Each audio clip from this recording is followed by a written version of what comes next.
안녕하세요. 예. 어제는 학교에 있었는데 도민체전 한다고 개막식 한다고 그래갖고 불꽃놀이하고 난리도 아니던데요. 지방에 있으니까, 집에 내려와 있으니까 그런 건 좋은 것 같아요. 시골에 내려와 있으니까. 그래서 홍진영 왔던데. 그래서 구경을 가고 싶었으나 애들 성적 처리하느라고 가지도 못하고. 책은요, 오늘은 포트폴리오 보셔야 되니까 345페이지. 지난주에 위험과 수익을 측정하는 방법까지 보셨죠? 그래서 수익의 크기는 가중평균의 방법으로 계산을 하고, 위험의 크기는 원래는 뭐 최소자승법이라는 걸 이용해서 분산 또는 표준편차를 계산해서 구한다 라는 것까지 보셨어요. 그래서 오늘은 그 345페이지에 포트폴리오 배우기 전에 필요한 거 세 번째 평균분산 결정법부터 보시면 돼요. 그래서 요약집으로는 127페이지에 있고요. 기본서로는 345페이지에 있습니다. 그래서 평균분산 결정법인데,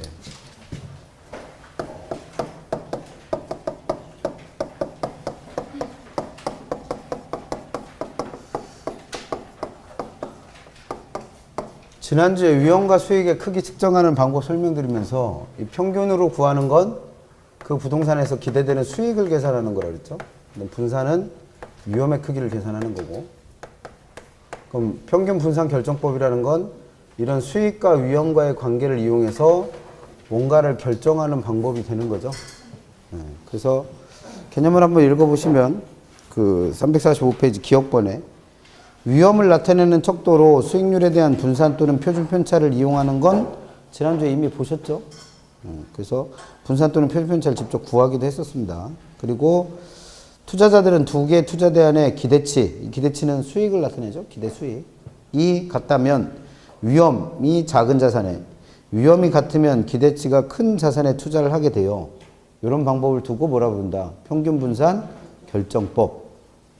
근데 평균분산 결정법은 이렇게 간단하게 정리할 건 아니고 책의 내용이 좀 뒤죽박죽인데 한 페이지 넘겨보시면 346페이지에 5번에 보시면 지배원리라는 게 나와요. 지배원리. 그러니까 방금 전에 읽어본 것처럼 기대치가 같을 때는 위험이 작은 애, 그 다음에 위험이 같을 때는 기대치가 큰 애를 선택하는 원리가 있다는 거예요. 원리. 그 원리를 동그라미 5번에 있는 지배원리라고 부릅니다. 지배원리라고 하는 건 그 옆에 347페이지에 있는 그래프의 내용을 설명하고 있는 거예요. 그래서 우리 책에는 A, B, C, D, E, F까지 6개의 투자안을 그려놓고 그 중에 가장 위험은 작고 가장 수익률은 높은 투자안을 찾아내는 원리가 지배원리입니다. 그러면 그 그래프를 설명을 해보면 평균분산 결정법이라는 건 여기에다가 이제 평균으로 표시되는 수익을 나타내고 여기에다가 분산으로 표시하는 위험을 표시한 다음에 지금 우리 책에 347페이지에 있는 그래프처럼 여기에 위험과 수익이 서로 다른 여러 개의 투자안을 그려 놓는 거예요. 그럼 이렇게 우리 책은 6개 남아 있는데 좀 간단하게 4개로 표시를 해서 이 4개의 투자안들 중에서 주어진 수익하에서 위험은 가장 작고 그 다음에 주어진 위험하에서 수익률은 가장 높은 투자안을 요걸 이용해서 판단을 해보자는 거예요. 그럼 그러기 위해서 A와 B라는 두 개를 비교해 보는 겁니다. A와 B. 그럼 A와 B의 두 개의 크기를 비교해 보니까 둘은 수익률의 크기가, 수익의 크기가 똑같죠. 그럼 내가 똑같은 수익을 얻을 수 있을 때 A는 내가 감수해야 될 위험이 예를 들어서 5고 B는 내가 감수해야 될 위험이 10이라고 가정을 한다면 투자자들은 기본적으로 위험을 회피하려는 투자자들이니까 A와 B 중에 누굴 선택한다는 거예요? A를 선택할 거라는 거예요. A를. 그래서 이와 같은 원리를 지배원리 중에 분산의 지배원리라 불러요. 그럼 분산의 지배원리라고 하는 건 지금 보신 것처럼 평균의 크기, 즉 수익률의 크기가 동일할 때는 위험이 작은 애가 위험이 더 큰 애를 어떻게 한다? 지배한다라는 겁니다. 그래서 A와 B 중에는 누구를? A를 선택하게 되는 거죠. 그럼 B와 C는 사실 비교해 볼 필요가 없죠. 왜냐하면 B보다 A가 더 타당한 걸 알고 있으니까 B와 C는 비교할 필요 없이 그냥 A와 C를 비교해보면 되겠죠. 그럼 A와 C는 내가 감수해야 될 뭐의 크기가 똑같다. 위험의 크기가 똑같아요. 그럼 똑같은 위험을 감수했을 때 C는 5%의 수익밖에 못 얻고 A는 10%의 수익을 얻을 수 있다면 당연히 투자자들은 A를 선택하게 될 거라는 거예요. 그래서 이와 같은 원리를 두고 지배원리 중에서 평균의 지배원리라고 불러요. 그럼 평균의 지배원리라고 하는 건 이와 같이 내가 감수해야 될 위험의 크기가 똑같은 투자안이 있다면 그 중에서 수익률이 큰 애가 수익률이 작은 애를 지배한다라는 원리입니다. 그럼 이와 같은 평균 분산의 지배 원리를 이용하면 A, B, C 중에서는 주어진 수익률 하에서 위험이 제일 작고 주어진 위험 하에서 수익률이 가장 큰 누굴 선택하는 거예요? A를 선택하는 거예요. 이걸 두고 지배 원리라 부르고 그런 지배 원리에 따라서 투자안을 결정하는 방법을 평균 분산 결정법이라 부르는 거죠. 그럼 사실 평균 분산 결정법의 개념을 이해하려면 지배 원리에 대해서 알고 있어야 돼요. 근데 뭐 지배 원리는 또 뒤에다 써놓고 이랬으니까 공부하실 때는 그렇게 공부하시고 그럼 또 다시 앞으로 돌아가셔서 평균 분산 결정법이라는 건 지금 설명드린 이와 같은 지배 원리를 이용해서 투자안들을 선택하는 원리인데 맨 마지막 줄 보시면 345페이지 맨 마지막 줄에 경우에 따라서는 평균 분산 결정법으로 적절한 투자 대안을 선택하기가 곤란한 경우도 있다는 거예요. 그래서 예를 들어 다음 표에서처럼 대안 B가 대안 A보다 기대치도 크고 표준 편차도 클 때 그럼 기대치는 수익률을 나타낸다고 했고 표준 편차는 위험을 나타낸다고 했으니까 어떤 투자안이 위험도 크고 수익률도 클 때 그러면 지금 그래프에 그려놓은 거로 얘기하면 A와 D 같은 애죠. A와 D. 그러면 D는 당연하게도 A보다는 뭐의 크기가 크다. 내가 얻을 수 있는 수익률의 크기가 커요. 대신 뭐의 크기도 크다. 위험의 크기도 크다는 거죠. 그러면 A, D에 대해서는 평균 분산의 지배 원리를 적용해서 둘 중에 누가 더 타당한지 판단한다 못한다. 못하는 상황이 생긴다는 거예요. 왜냐하면 수익률을 가지고 판단하면 당연히 A와 D 중에서는 D를 선택하겠죠. 왜? 얘가 수익률이 훨씬 더 높으니까. 근데 위험을 가지고 판단하게 되면 얘는 위험이 큰 애니까 위험이 더 작은 누굴 선택해요? A를 선택할 거란 말이에요. 그러면 이런 평균 분산 지배 원리를 적용할 수가 없으니까 A와 D 중에 누구 하나를 선택한다라는 결론을 내린다 못 내린다? 못 내린다는 거예요. 이게 평균 분산 결정법의 가장 큰 한계입니다. 그러면 이와 같이 A와 D 중에 누가 더 수익이 작고 누가 더 위험이 큰지 판단이 안 될 때 그때 사용하는 애가 우리 책 동그라미 4번에 나와 있는 변이계수라는 거예요. 변이계수. 그 변이계수는 우리가 위험의 크기를 측정하는 방법 중에 상대적 위험의 크기를 측정하는 거였죠. 그 변이계수는 어떻게 구한다? 수익률 당 위험의 크기로 계산하랬죠. 수익률 당 위험. 그럼 얘가 의미하는 바는 뭐랬어요? 내가 1%의 수익을 얻기 위해서 내가 추가적으로 감수할 위험의 크기. 그럼 이 크기를 A와 D를 한번 구해보자는 거예요. 그러면 A는 수익률이 10%인데 뭐 계산하기 편하게 퍼센트는 빼고 10분의 위험은 5. 그럼 얘는 0.5가 변이 계수가 되는 거고 D는 수익률의 크기가 20, 위험은 9. 네, 그래서 9로 표시했어요. 9면 얘가 얼마 돼요? 0.45. 그러면 변이계수의 크기가 서로 다를 때는 변이계수라는 게 의미하는 게 뭐라고 했습니까? 내가 1% 수익을 더 얻기 위해서 감수해야 될 위험의 크기랬어요. 위험의 크기. 그러면 변이계수는 위험의 크기를 나타내니까 A와 D 중에서는 누가 더 위험이 작은 거예요? D가 더 작은 애지. 그러면 D와 A 중에 사람들은 누굴 선택할 거다? 당연히 D를 선택하겠죠. 마음적으로는 그렇지 않을 것 같아도 그렇게 외우셔야 돼. 변이계수가 더 작은 애를 선택하게 돼요. 근데 만약에 이 D의 위험의 크기가 9가 아니라 10이라고 가정을 해봐요. 10. 그럼 얘가 10이 돼버리면 얘는 0.45가 아니라 얼마가 되니까 0.5가 되니까 그때는 변이계수 가지고도 어떤 하나를 판단한다 못한다? 못한다는 거죠.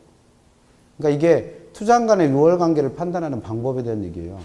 그래서 이런 여러 가지 방법에 의해서도 A와 D 중에 누가 더 타당한지 판단이 안 될 때 특히나 이런 평균 분산의 지배 원리에 의해서 수익률이 더 높고 위험이 더 작은 애를 찾아낼 수 없을 때 이와 같은 투자안들을 포트폴리오에서는 효율적인 투자 대안 또는 효율적인 포트폴리오라고 부르고 얘네들을 연결해서 얘네들의 집합을 연결해서 곡선을 하나 만들 수 있다는 거예요.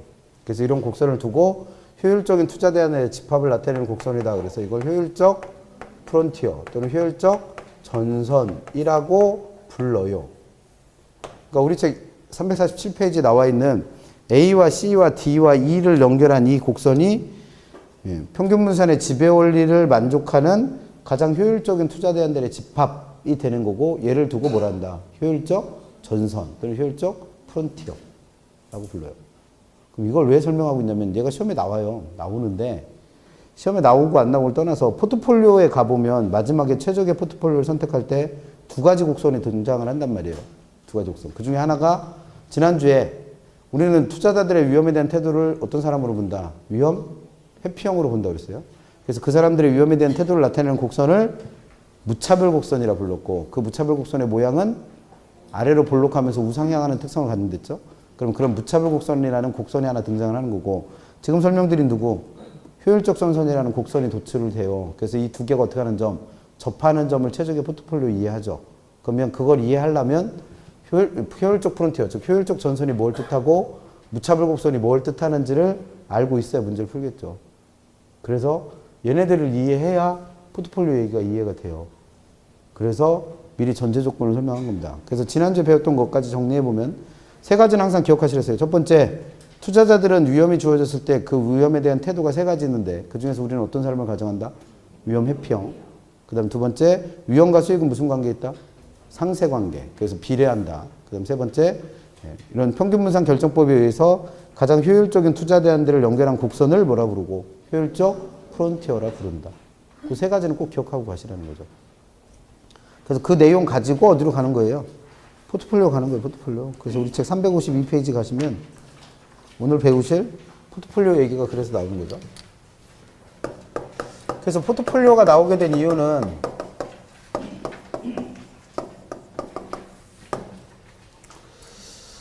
평균분산 결정법, 그러니까 포트폴리오가 나오기 전에는 이런 여러 개의 투자들이 존재할 때 가장 효율적인 투자를 하려면 이런 평균분산 결정법에 의해서 어떤 투자 하나를 선택하면 됐어요. 근데 지금 이런 평균분산의 지배 원리로도 판단하지 못하는 투자들이 발생을 한 거죠. 그러면 A와 D 중에 누구를 선택할지 사람들은 판단한다, 못한다? 못한다는 얘기예요. 그러면 이 두 가지 중에 어떤 하나를 선택을 못하니까 선택할 수 있는 방법은 이 두 개를 어떻게 함으로써 결합, 두 개 투자 안에 분산 투자를 함으로써 여기서 발생하는 위험을 얘한테 분산시킬 수 있고 얘에서 발생하는 위험을 얘한테 분산시키는 전략이 만들어진 거예요. 그걸 두고 뭘 한다?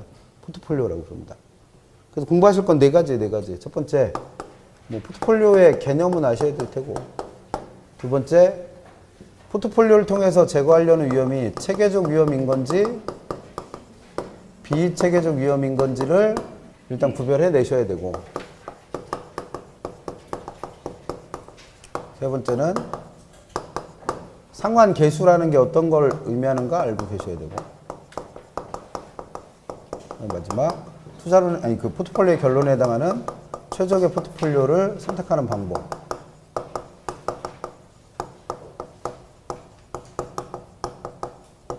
이 네 가지 공부하시면 돼요. 이 네 가지. 그래서 제일 먼저 352페이지 개념부터 보시면 기억본, 포트폴리오 이론이란 투자자가 투자를 할 때 한 종목에 집중적으로 투자하는 게 아니라 여러 종목에 모함으로써 분산 투자를 함으로써 위험을 분산시키고 그에 따라 안정적인 수익을 얻으려고 하는 투자 전략을 포트폴리오라고 부른다는 거죠. 그래서 개념 알고 계시면 되고, 그래서 정리해보면 포트폴리오라는 건 결국 한 군데 집중 투자하는 게 아니라 분산 투자를 해서 두 가지를 얻으려고 하는 거예요. 투자한 간에 서로 위험을 어떻게 하고 분산시키고 그에 따라 위험을 감소시키는 거고, 그 다음에 두 번째, 그로 인해서 내가 보다 안정적인 수익을 얻으려고 하는 투자 전략을 포트폴리오라고 부른다는 거죠. 그래서 이와 같이 분산 투자를 통해서 위험이 분산되는 효과가 발생할 수 있다는 거예요. 그래서 이런 효과를 두고 분산 효과, 투자의 분산 효과 또는 같은 말로 포트폴리오 효과라고 부른다는 거죠. 분산 효과 또는 포트폴리오 효과. 그 개념으로 이해하시면 되고, 얘가 나오게 된 이유, 2번에 유용성에 나와 있는데 기억번에 수익도 낮고 위험도 낮은 A 투자안과 수익도 높고 위험도 높은 B 투자안 이 두 개가 있을 때 아까 평균 분산 결정법이라는 거에서는 두 가지 대안 중 어느 것이 합리적인지를 판단한다 못한다? 못했었단 말이에요. 직접 확인해 봤잖아요. 그래서 니은번 포트폴리오 기법에 의하면 이런 평균 분산법으로 결정하기 어려운 판단하기 어려운 투자 대안들의 위험과 수익의 관계를 보다 용이하게 분석을 할 수 있다는 거죠. 그래서 그 옆에 페이지 디귿번 보시면 포트폴리오 이론은 평균 분산법의 논리. 그럼 이 평균 분산법의 논리가 뭐라는 거예요? 아까 설명드린 평균 분산의 지배 원리예요. 지배 원리. 그래서 그 지배 원리를 어느 하나를 선택하는 데 써먹는 게 아니라 여러 개의 자산의 배합, 즉 포트폴리오를 구성함으로 인해서 위험과 수익의 관계를 다시 파악해서 평균 분산법이 갖고 있는 문제를 해결하려고 만들어진 거라는 거죠. 그러면 포트폴리오에서 또 하나 기억하셔야 될 건 이 포트폴리오가 나오게 된 배경은 원래는 평균 분산 결정법을 이용해서 평균 분산 모형 또는 평균 분산 결정법을 이용해서 투자한들의 우월 관계를 판단했는데 이런 평균 분산 결정법으로는 판단이 안 되던 애들이 있다는 거죠. 그래서 그런 한계를 극복하기 위해서 만들어진 게 뭐로 보시면 된다. 포트폴리오. 이렇게 이해하시면 되는 거죠. 그래서 개념은 그렇게 이해하시면 되고 그 다음에 한 페이지 넘겨보시면 두 번째 354페이지에서 양가로 3번에 체계적 위험과 비체계적 위험이라는 게 나와요. 그러면 포트폴리오라는 건 결국 분산 투자를 통해서 위험을 분산시키려고 하는 모형인데 이때 이 위험이 체계적 위험과 비체계적 위험이라는 두 가지 위험 중에 도대체 어떤 위험을 분산시키는 거냐를 구별하셔야 돼요. 그래서 체계적 위험을 분산시키려는 건지 비체계적 위험을 분산시키려는 건지 구별하는 거 묻습니다. 그래서 이거는 혼동하면 그냥 한 문제 틀리는 문제로 이해하세요. 그래서 이 두 개는 반드시 구별해내셔야 되는데 그래서 우리 책에 개념 보시면 체계적 위험과 비체계적 위험의 개념에서 기억번 부동산 투자에 따른 수익률의 전체 변동을 총 위험이라고 한다면 시장 전체의 수익률 변동에 기인하는 체계적 위험이라는 거와 투자 부동산의 특성과 관련된 수익률의 변동에 나타나는 비체계적 위험이라는 두 가지 위험이 있다라는 거죠. 그래서 그 네모 박스 안에 있는 식처럼 부동산 투자에서 발생하는 총 위험은 뭐와 뭐의 합이다. 체계적 위험과 비체계적 위험의 합이라는 거예요. 그러면 이런 체계적 위험이라는 건 뭘 말하고 비체계적 위험이라는 건 뭘 말하는지 그리고 포트폴리오는 이 두 가지 위험 중에 뭘 분산시키려는 건지 구별하시는 거죠. 그래서 2번에 체계적 위험 보시면 기억번 체계적 위험이란 시장의 힘에 의해서 야기되는 위험으로서 모든 부동산에 영향을 주는 위험이기 때문에 얘는 분산 투자를 하더라도 피할 수 없는 위험이라는 거예요. 그러니까 여기서 말하는 시장의 힘에 의해서 야기됐다라는 건 인플레가 지나치게 심화됐거나 경기가 지나치게 침체되고 있거나 지나치게 큰 이자율의 변동 이런 것들로 인해서 나타난 위험이 체계적 위험이라는 거죠. 그럼 체계적 위험이라는 건 시장의 전반적인 상황이 안 좋은 거예요. 그럼 여기서 시장 상황이 안 좋아졌다는 얘기는 지금 읽어본 것처럼 인플레가 지나치게 심화되고 있다든지 또는 뭐 거꾸로 요즘처럼 뭐 디플레가 갑자기 심해진다든지 뭐 이런 것도 마찬가지입니다. 또는 경기가 지나치게 침체되고 있다든지 또는 지나치게 큰 이자율의 변동 이런 것들로 인해서 나타나는 내 부동산한테만 문제가 생기는 게 아니라 시장 안에 있는 모든 투자한들의 수익을 악화시키게 되는 이런 위험을 두고 뭐란다. 이걸 체계적 위험이라고 부른다는 거예요. 그러면 얘는 내 부동산에만 문제가 있는 게 아니라 다른 애들도 다 문제가 생기는 거니까 내 거 수익 안 나온다고 해서 다른 애들을 결합해서 분산 투자를 한다 하더라도 내 부동산에서 발생하는 손실을 다른 애가 분산시켜줄 방법이 없다는 얘기예요. 그러니까 얘는 분산 투자를 해도 피할 수가 없는 위험입니다. 그러면 투자자들은 투자를 하면 이 위험은 반드시 감수해야죠, 뭘. 그래서 우리가 위험을 감수한 대가로 얘기하는 게 위험 할증률이었잖아요. 그럼 이러한 위험이 생기면 사람들은 이 위험에 대한 대가를 위험 할증률에 포함시켜서 이 위험 할증률을 포함하고 있는 요구 수익률에 반영을 시킬 거라는 거예요. 그래서 이렇게 위험 할증률이나 요구 수익률에 영향을 주게 되는 위험을 뭐란다? 체계적 위험이라고 불러요.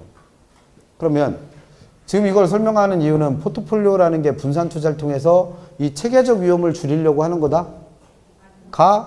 아니란 얘기요. 왜? 얘는 피할 수 없다며요. 분산 투자를 해도. 그러면 포트폴리오는 분산 투자를 통해서 이 체계적 위험을 줄이려는 게 아닌 거죠. 그러니까 얘는 포트폴리오랑은 사실 상관없는 위험이에요. 그래서 시험 문제는 어떤 식으로 되냐면 우리가 위험에 대한 대가다라고 할 때 그걸 위험 할증률이라 불러요. 그럼 이 위험 할증률이라고 하는 건 두 가지 위험 중에 어떤 위험에 대한 대가를 말하는 거다. 항상 체계적 위험에 대한 대가를 말해요. 그래서 이런 위험이 커지면 위험 할증률이 커지니까 이걸 포함하고 있는 수익률도 같이 커져서 위험과 수익이 무슨 관계에 있게 된다? 상쇄관계에 있다고 그랬잖아요. 그럼 위험과 수익의 상쇄관계라고 할 때 수익과 상쇄관계에 있는 요 위험도 결국 누구라는 거예요? 체계적 위험이에요. 체계적 위험. 그래서 혼동하시면 그냥 한 문제 틀리는 거예요. 얘는. 그래서 혼동하시면 큰일 나고. 그러면 포트폴리오에서는 얘를 줄이는 게 아니라 얘를 줄이는 건데 비체계적 위험이라는 게 뭐냐 이거죠. 그래서 기억본 보시면 비체계적 위험이란 시장의 움직임과는 직접적 상관관계가 없이 개별적인 부동산의 특성 때문에 야기되는 위험입니다. 그러니까 내 거에만 문제가 있는 거니까 투자 대상을 다양화하여 분산 투자함으로써 이 위험을 어떻게 할 수 있다? 피할 수 있다는 거예요. 피할 수 있다. 그래서 여기서 말하는 개별 부동산의 특성이라는 건 개별 부동산이 위치하고 있는 지역의 변화 또는 도로 개설 등과 같은 개별적인 부동산의 특성으로 야기되는 위험이 비체계적 위험이에요. 그러면 비체계적 위험이라는 건 내가 투자하는 이 부동산, 개별 부동산의 고유한 특성 때문에 야기되는 위험이 비체계적 위험입니다. 그럼 여기서 개별 부동산의 고유한 특성이라는 건 내 부동산만 운영을 제대로 못하고 있다라는 운영 위험 또는 내 부동산만 위치가 안 좋다라는 위치적 위험 이런 것들이 비체계적 위험으로 분류될 수 있는 거죠. 그러면 우리가 사업상 위험을 배울 때 종류가 세 가지 있었잖아요. 시장 위험, 운영 위험, 위치적 위험. 그래서 시장 위험은 시장 상황이 안 좋아져서 내 물건이 안 팔려서 생기는 위험이니까 얘는 어디로 분류하는 거고? 체계적 위험. 운영 위험이나 위치적 위험은 내 부동산의 문제 때문에 생기는 거니까 비체계적 위험으로 분류한다는 거죠. 그럼 얘는 나한테만 문제가 있는 거니까 내 부동산에만 문제가 있는 거니까 다른 애들은 수익 다 잘 나오고 내 부동산에 수익만 어떻게 될 수 있는 거예요? 악화될 수 있는 거예요. 그러면 내 것만 수익이 안 나오는 거니까 다른 애들 수익 잘 나오는 애들하고 어떻게 해서 분산 투자를 해서 거기서 나오는 수익으로 여기서 나오는 손실을 어떻게 해줄 수 있어요? 분산시켜 줄 수 있는 거죠. 깎아줄 수 있는 거예요. 그래서 얘는 분산 투자를 하면 뭐 할 수 있다? 피할 수 있는 거죠. 그럼 얘는 피할 수 있으니까 투자자 입장에서는 이 위험에 대한 대가를 감수할 필요가 없죠. 그럼 얘는 위험 할증률에 영향을 준다 안 준다? 안 줘. 그래서 얘가 아무리 커져도 요구 수익률이 높아질 이유가 없다는 얘기예요. 최고할 수 있으니까. 그래서 우리가 포트폴리오에서 피하고자 하는 분산시키고자 하는 위험은 바로 누구를 말하는 거예요? 이 비체계적 위험을 말해요. 비체계적. 그래서 포트폴리오의 위험이다. 포트폴리오에서 분산시키고자 하는 위험이다. 그러면 이건 누구를 말하는 거다? 비체계적 위험을 말합니다. 그래서 혼동하시면 그냥 한 문제 틀렸구나라고 생각하시면 돼요. 문제 자체가 그렇게 나오니까 반드시 두 개 구별하셔야 됩니다. 그럼 포트폴리오라는 건 결국 분산 투자를 함으로써 무슨 위험을 제거하는 게 목표인 거예요? 비체계적 위험을 제거하는 게 목표예요.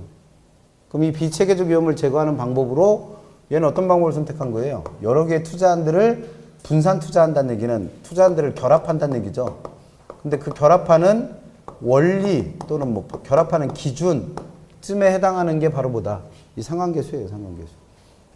그래서 우리 책 355페이지 양가로 4번에 포트폴리오 효과는 아까 설명했죠. 분산 효과와 같은 말. 그래서 분산 투자를 통해서 투자안에 무슨 위험이 비체계적 위험이 감소되는 효과를 뭐란다? 분산 효과 또는 포트폴리오 효과. 그럼 보셔야 될 건 그게 아니고 동그라미 2번에 상관계수와 포트폴리오 효과라는 게 나와요. 그래서 기억본 보시면 포트폴리오를 구성하면 개별 자산이 가지는 무슨 위험만? 비체계적 위험만 상당 부분을 감소시키는데 이게 어느 정도까지 줄어드느냐는 개별 자산들 간의 수익률에 뭐가 관련이 있다? 상관관계라는 거와 관련이 있다는 거예요. 그럼 여기서 말하는 상관관계라는 건 개별 자산들 간의 수익률의 관계를 말합니다. 개별 자산들의 수익률이 어떤 관계를 갖고 있는가. 그래서 니은번에 이런 상관관계를 수치로 나타낸 값이 뭐라는 거예요? 상관계수예요. 상관계수. 그러면 상관계수라는 거의 개념은 결국 여러 개의 투자한들이 있을 때 이 투자한들 간에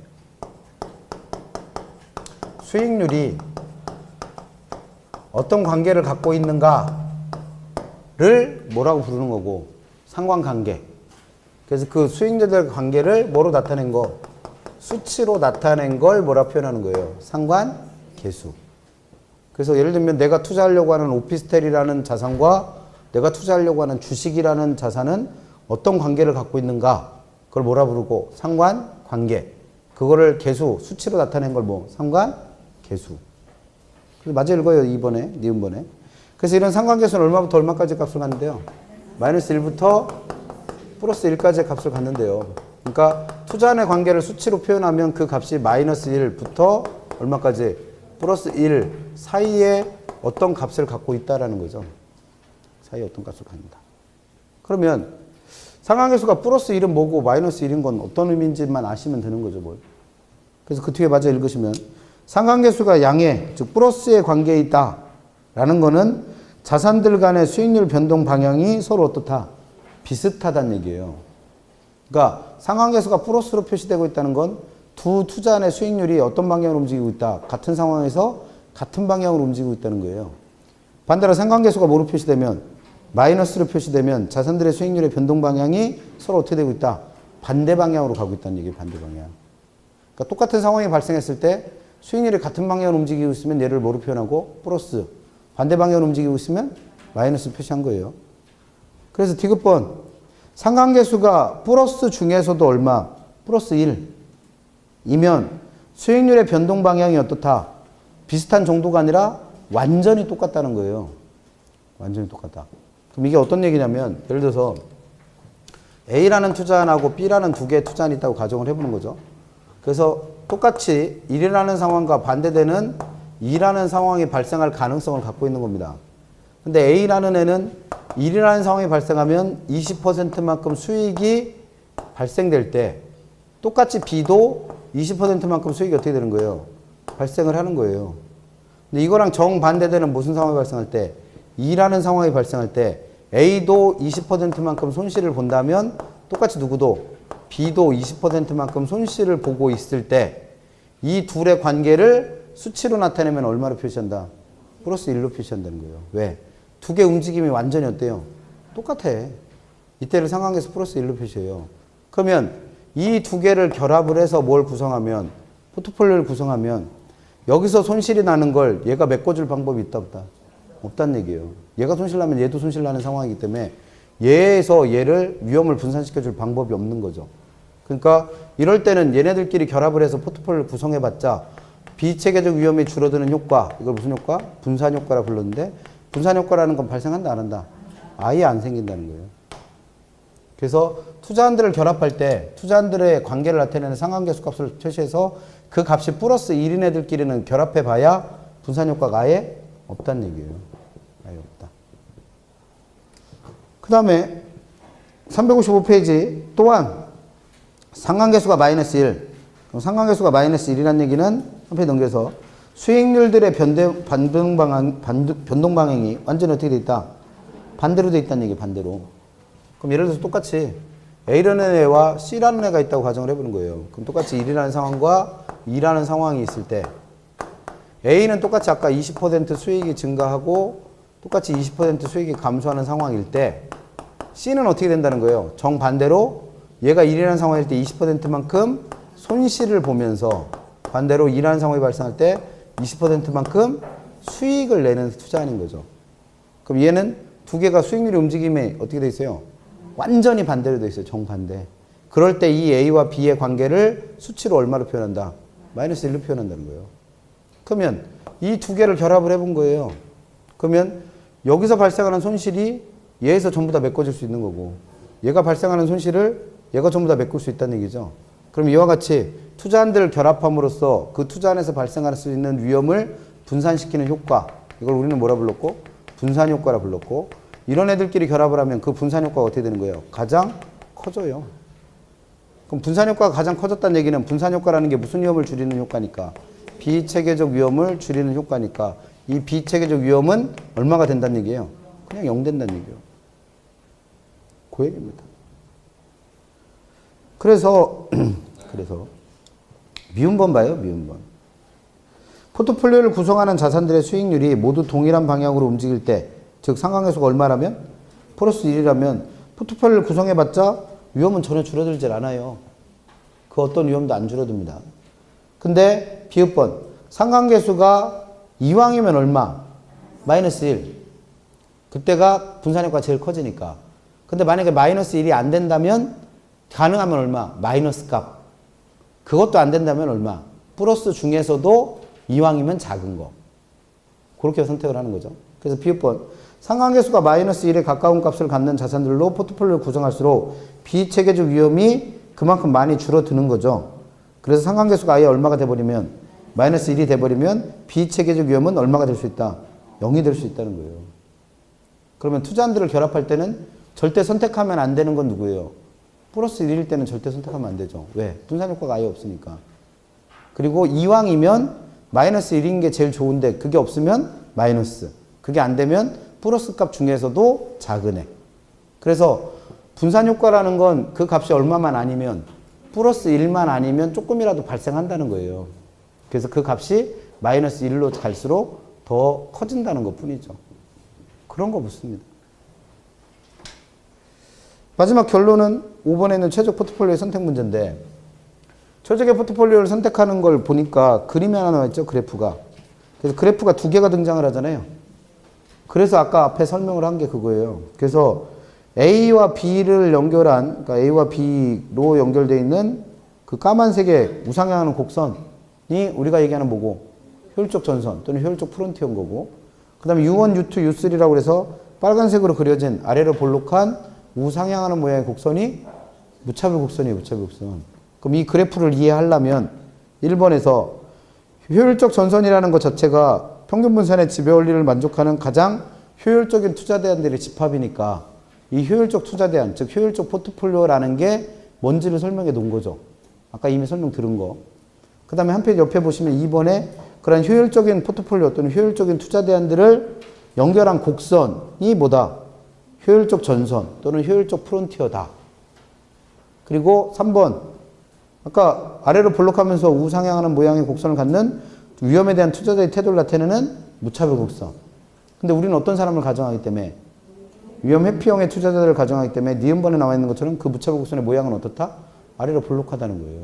그럼 이건 이미 다 설명을 한 거죠. 앞에서.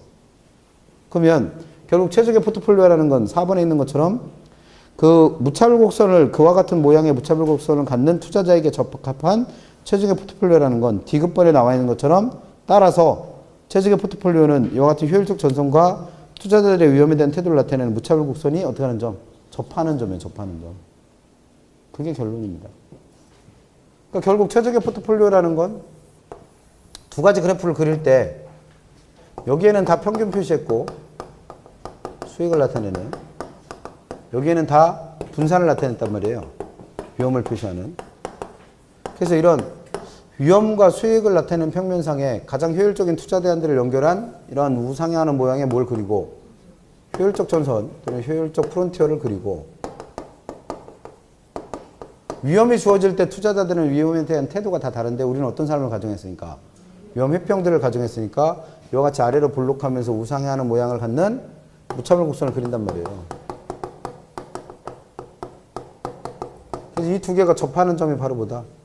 이와 같은 무차별 곡선을 갖는 투자자들의 최적의 포트폴리오가 된다는 거예요. 이게 결론입니다. 근데 지난주에 위험 회피형에 대해서 설명을 하면서 위험 회피형 투자자가 어떤 사람인지를 설명하면서 종류가 두 가지 있다고 그랬잖아요. 보수적 투자자와 공격적 투자자로. 그럼 만약에 이 투자자가 어떤 사람이냐에 따라서 무차별 곡선의 모양이 이와 같은 형태도 있고 이렇게 생긴 사람도 있을 테고 이렇게 생긴 사람도 있을 테고 이렇게 생긴 사람도 있을 거 아니에요. 그러면 이와 같은 무차별 곡선을 갖는 사람은 최적의 포트폴리오 위치가 요 지점이 될 거 아니에요. 그럼 이 두 개의 차이가 뭐냐 이거예요. 두 층의 차이가. 그래서 요걸 A점이라고 요걸 B점이라고 해봤을 때 A와 B가 나타나는 건 이 사람이 보수적이냐 공격적이냐를 표시할 거라는 거예요. 그럼 A는 어떤 특징을 보여요? 수익 낮아도 상관없다는 거예요. 뭐만 위험만 줄일 수 있다면. 그럼 이 사람은 위험 회피형 중에서도 위험을 더 많이 회피하는 사람이죠. 그래서 이 사람이 보수적인 사람이고, 이 사람은 이 정도 위험은 감수해 줄 수 있다는 거예요. 왜? 그만큼 수익이 높으니까. 그럼 이 사람은 이 사람보다는 위험을 덜 회피하는 사람이잖아요. 그래서 이 사람이 누구다? 이 사람이 공격적 투자자예요. 그럼 이 두 개를 구별해 보자는 거예요. 구별해 보자. 그럼 보수적 투자자의 특징은 첫 번째, 효율적 프론티어, 효율적 전선상으로 표시했을 때 공격적 투자자의 최적의 포트폴리오보다 그 위치가 어디에 있다? 아래쪽에 있다는 거예요. 또 좌측에 위치하고 있다는 거죠. 그 다음에 무차별 곡선을 가지고 표현했을 때 이 무차별 곡선과 효율적 전선의 접점을 지나는 접선을 하나 그려서 그 기울기를 측정해 보면 이게 이 무차별 곡선의 기울기로 보는 거예요. 그럼 똑같이 접점을 지나는 접선을 그려가지고 그 기울기를 그려보니까 이 보수적 투자자의 경우에는 무차별 곡선의 기울기가 공격적인 투자자보다 훨씬 어떻다는 거예요? 가파르게 표시된다는 거예요. 이에 반해서 공격적 투자자는 효율적 프론티어, 효율적 전선상에서 보수적인 투자자보다 어느 쪽에? 위쪽 또는 우측에서 최적의 포트폴리오 결정하는 거고, 그 다음에 무차별 곡선에 접선을 그렸을 때 그 기울기가 보다 어떻다? 완만하다. 라면 이 사람이 공격적인 사람인 거죠. 이게 공부하실 거 다 해요. 결국 시험에 낼 만한 건 체계적 위험과 비체계적 위험을 구별하셔서 포트폴리오에서 줄이려고 하는 건 누구다? 비체계적 위험이다. 그 다음 비체계적 위험을 줄이기 위해서 투자한들을 결합할 때는 투자한들의 관계를 나타내는 상관계수를 이용하는데 그 값이 의미하는 게 뭔지는 이해하셔야 되고, 그 다음에 최적 포트폴리오가 어떻게 결정되는가를 보수적인 투자자냐 공격적인 투자자냐에 따라서 구분하실 수 있으면 되고, 이게 다예요. 시험 문제 낼 건 이거밖에 없어. 그러니까 나오면 얘는 틀리면 안 된다는 거예요. 이게 뭐 대단하게 어려운 얘기는 아니니까. 그래서 문제가 어떤 식으로 나오냐면 우리 책에 393페이지인가?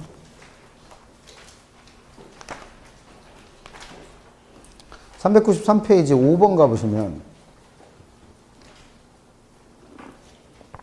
393페이지 5번을 가보시면 부동산 투자의 기대 수익률과 위험에 관한 설명으로 옳은 것. 별 얘기 없더라도 우리는 위험 회피형을 가정한다고 그랬죠? 작년 문제입니다. 작년 1번. 부동산 투자안이 채택되기 위해서는, 이건 뭐 지난주 배운 얘기죠. 기대 수익률과 요구 수익률을 비교했을 때는 누가 더 커야 된다고 그랬어요? 기대 수익률이 더 커야 된다고 그랬죠.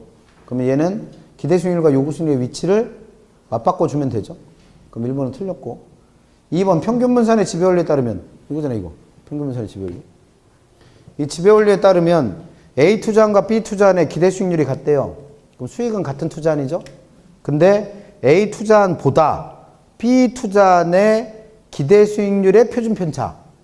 그럼 이 표준 편차가 뭘 나타낸다고요? 위험. 그러면 그 위험이 누가 더 크다는 얘기예요? B 투자안의 위험이 더 크다는 얘기잖아요. 그렇잖아. 그럼 A는 수익률이 똑같은 대신에 위험이 작은 애고, B는 수익률이 똑같은 대신에 위험이 더 큰 애니까 평균 분산의 지배 원리에 따르면 사람들은 당연히 누구 선택한다? A 선택하죠. 이게 아까 설명드렸던 뭐요? 분산의 지배 원리. 그럼 2번은 맞았네. 3번. 투자자가 위험을 회피할수록 위험과 기대 수익률의 관계를 나타낸 투자자의 무차별 곡선. 그러면 지금 위험을 X축에다 놓으라는 얘기잖아요. 그럼 X축이 여기잖아, 여기. 그럼 여기다 위험을 놓은 거고. 그 다음에 기대 수익률은 Y축에 놓으라는 얘기잖아요. 그럼 수익률은 Y축이니까 여기다 놓은 거죠. 그래서 우리 책에 왜 그 뭐 배울 때 그 무차별 곡선 그릴 때 책에 나와 있던 그래프가 무차별 곡선이 아니라고 하는 게, 무차별 곡선을 그리려면 반드시 여기에 뭐 들어가고 수익, 여기에 위험 들어가야 돼요. 근데 우리 책에서는 이게 효용, 소득 이렇게 돼 있었잖아요. 그래서 무차별 곡선이 아니라는 거예요. 그래서 이런 무차별 곡선을 그렸을 때 지금 이 사람은 어떤 사람이래요? 위험 회피형이라고 가정했잖아요. 근데 그 위험 회피형 중에서도 위험을 어떻게 한대요? 더 많이 회피할수록이에요. 그럼 이 사람은 보수적인 사람이요? 공격적인 사람이요? 보수적인 사람을 나타내죠. 그럼 보수적인 사람의 무차별 곡선의 기울기는 보다 가팔라야죠. 그러니까 3번도 틀렸네. 4번. 위험과 수익률은 무슨 관계에 있다? 비례 관계에 있다고 그랬잖아요. 위험과 수익이 상쇄 관계라는 건 위험과 수익이 비례한다. 그럼 비례한다는 건 이 두 개가 어떤 방향으로 움직인다? 같은 방향으로 움직인다잖아요. 그럼 그럼 우리 상관관계 설명할 때 이 두 개가 같은 방향으로 움직이면 플러스를 표시했어요? 마이너스 표시했어? 플러스를 표시했지. 그러면 부의 상관관계가 아니라 정의 상관관계, 플러스의 상관관계가 되죠. 그 다음 5번. 무위험률의 상승은 투자자의 요구 수익률을 하락시키는 요인이다. 우리 요구 수익률을 배울 때 요구 수익률 속에는 뭐가 포함된다? 무위험률, 위험할증률, 예상되는 인플레이션율. 근데 그 안에 들어가는 무위험률의 크기가 커지면 당연히 요구 수익률도 같이 커져야죠. 그래서 맞는 건 누구밖에 없어요? 2번만. 하나 더 풀어볼까요? 책에 397페이지 보시면 397페이지 12번 포트폴리오 이론에 따른 부동산 투자의 포트폴리오 분석에 관한 설명을 옳은 것. 이것도 작년 문제죠. 그러니까 작년에는 포트폴리오만 몇 개 낸 거예요? 2개. 그래서 10대는 거예요. 포트폴리오에서 2개 내면 다른 거 예를 들면 뭐 화폐 시간가치 계산이나 우리가 어렵다고 생각하는 또는 뭐 투자 분석의 기법, 뭐 할인연금 수지 분석법 이런 거에서 덜 냈을 거 아니에요, 문제를. 그게 10대는 얘기예요, 그런 게. 쉬운 부분에서 여러 개 냈으니까. 그럼 12번 포트폴리오 이론에 관한 설명. 옳은 거 찾으래, 옳은 거. 1번 인플레이션이나 경기 변동 등의 체계적 위험. 그럼 인플레이션이나 경기 변동 때문에 나타나는 게 체계적 위험인 건 맞죠. 근데 얘는 분산 투자를 통해 제거가 가능하다? 가 불가능했죠. 그럼 1번은 틀렸고. 2번 투자 자산 간의 상관계수가 1보다 작다. 그럼 얘는 1만 아니면 어떻게든 분산 효과가 발생한다 그랬죠. 그 크기가 작을 뿐이지. 근데 얘가 1보다 작으니까 포트폴리오 구성을 통해서 위험 절감의 효과가 조금이라도 나타나겠죠. 그래서 2번도 틀렸습니다. 위험 절감 효과가 아예 안 나타나려면 얘가 얼마가 돼야 돼요? 1 돼야 돼, 1. 플러스 1. 그러니까 1보다 작다고 그랬으니까 조금이라도 위험 절감의 효과가 나타나는 거고. 3번 두 개의 투자 자산 수익률이 서로 다른 방향으로 움직인다. 그럼 수익률이 서로 반대 방향으로 움직이면 얘를 상관계수 마이너스로 표시했죠, 마이너스. 그리고 그렇게 얘가 마이너스 값으로 갈수록 위험 분산의 효과는 더 커진다고 그랬죠. 커진다. 그러면 3번은 두 군데 틀린 거예요. 상관계수는 양의 값을 갖는 게 아니라 음의 값, 마이너스의 값을 갖고 위험 분산 효과는 작아진다가 아니라 커진다로 바뀌어야 됩니다. 4번 효율적 프론티어와 투자자의 무차별 곡선이 접하는 점을 뭐라 부른다? 최적 포트폴리오. 4번은 그래서 맞았고.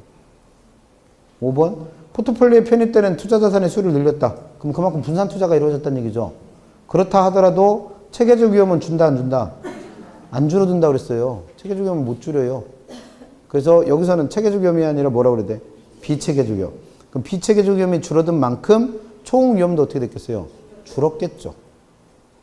그래서 5번은 체계적 위험을 비체계적 위험으로 바꾸시면 되죠. 그래서 맞는 거 찾으시니까 답은 4번. 이런 거 내니까 쉽다고 하는 거예요, 얘는. 어렵게 내봐야 이 정도 수준이니까. 근데 한 페이지 넘겨서 15번 가보시면 포트폴리오 문제 중에서 어렵게 내면 이런 식으로 내는 거예요, 15번 같은. 그래서 만약에 실제 시험에서 이런 걸 만나셨다. 그러면 웬만하면 어떻게 하세요? 빨리 찍고 넘어가세요. 몰라서가 아니에요. 시간 안에 못 풀어요, 이런 거. 이 정도 풀으려면 15번에서 1번을 읽는 순간 부동산 펀드의 기대 수익률, 그럼 기대 수익률이라는 말이 나오는 순간 뭘 하고 계셔야 돼? 가중평균을 계산하고 계셔야 돼요. 그래서 그러면 지금 1번 지문이 기대 수익률 구하라는 거잖아요. 그럼 이 1번 지문을 몇 초 안에 해결하실 수 있어야? 10초. 그래야지 이걸 1분 안에 푸는 거 아니에요. 모든 문제는 1분 안에 푸느라고 하니까. 그러면 기대 수익률 가중평균에서 구하는 걸 요 정도 수준이라면 10초 안에 풀 수 있는 분만 이거 풀으란 얘기죠. 뭘. 그렇게 되는 문제예요. 그럼 기대 수익률 구할 일이 생기니까 구할 준비를 해보는 거죠. 1,000억 원의 부동산 펀드가 빌딩 A, B, C로 구성되어 있다. 다음 설명 중 옳은 걸 찾아라.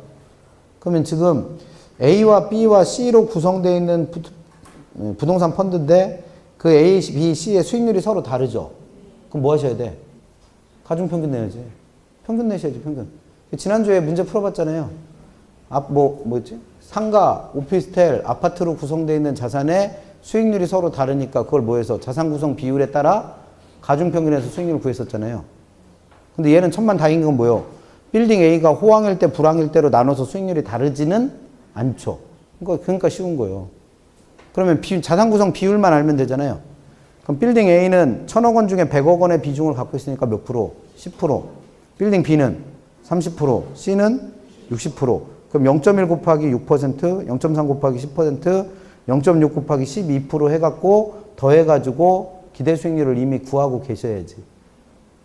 그럼 구해보면 A는 0.6, B는 3, C는 7.2가 나오니까 다 더하면 10.5가 아니라 얼마 나와요? 10.8. 이걸 암산할 정도 돼야 이 문제 시간 안에 풀어요. 그래서 1번은 틀렸습니다. 2번 밑에 설명은 다 나와 있죠? 2번 빌딩 A는 지금 보니까 기대 수익률 얼마? 6%, 위험은 4. 빌딩 C는 수익률 12%, 위험은 10. 그럼 빌딩 A는 빌딩 C랑 비교했을 때 위험도 훨씬 어때요? 작고 수익도 낮죠. 그럼 고위험 고수익이 아니라 저위험 저수익. 3번 투자자의 요구 수익률이 연 10%일 경우 이 투자자는 부동산 펀드에 투자하지 않을 거다. 요구 수익률 나오면 누구랑 비교하라고 했어요? 기대 수익률. 아까 얼마 했어요? 10.8. 그럼 10.8인 기대 수익률이 요구 수익률 10%보다 더 크니까 이 사람은 투자하겠죠. 그럼 4번이 틀렸네. 아니, 3번이 틀렸고. 4번 부동산 펀드에 빌딩을 추가로 편입했다. 그럼 분산 투자가 이루어진 거잖아요. 그러면 체계적 위험도 줄어든다? 체계적 위험은 못 줄인다고 그랬습니다. 못 줄인다. 그래서 비체계적 위험이 줄어드는 거고. 그 다음 5번 빌딩 A, B, C 중에서 위험 한 단위당 기대 수익률. 그럼 이건 어떻게 구하면 돼요? 위험당 수익률이니까. 아까 변이계수는 어떻게 읽었어요? 수익률당 위험. 그러면 얘는 변이계수를 구하는 게 아니라 뭐예요? 변이계수를 거꾸로 뒤집은 값을 구하는 거예요. 지금 어떻게 읽었으니까 위험당 수익률이라고 그랬잖아요. 그럼 위험분의 수익률 구하는 거지. 이거 구하라는 거 이거. 그러면 식이 지금 아니 그 표가 어떻게 되어 있어요? 밑에 위험이 있고 위에 수익률 있잖아요. 그럼 그거 분수 만드시면 되지 뭘. 그럼 A는 그 값이 얼마가 되는 거예요? 4%분의 6%니까 1.5. B는 7%분의 10%니까 1.4 어쩌고저쩌고 이렇게 나오겠죠? 그 다음 C는 10분의 12니까 1.2. 그러면 위험 한 단위당 기대 수익률이 가장 높은 건 누구예요? A네, A. 이거 몇 분 안에 푸셔야 된다고? 1분 안에. 올해 시험은 어떻게 날 것 같다고요? 어렵게. 그럼 이런 게 한 10개쯤 깔린다고 보시면 되지. 많으면 한 15개. 진짜 작정하고 독하게 되면 한 20개쯤 깔릴 테고. 그렇게 생각하고 공부하시는 게 마음 편하실 거예요, 아마. 그래, 시험장 갔을 때 생각보다는 쉽네. 이런 생각이 들겠지. 생각보다는 쉽네. 그래서 포트폴리오는 그런 것들이 시험에 나오고 있으니까 정리하시고. 잠깐만 쉬었다가는 우리 책에 300 몇 페이지예요? 358페이지에 화폐 시간가치 계산 나와요. 잠깐만 쉬었다가 화폐 시간가치 계산부터 다시 봅니다.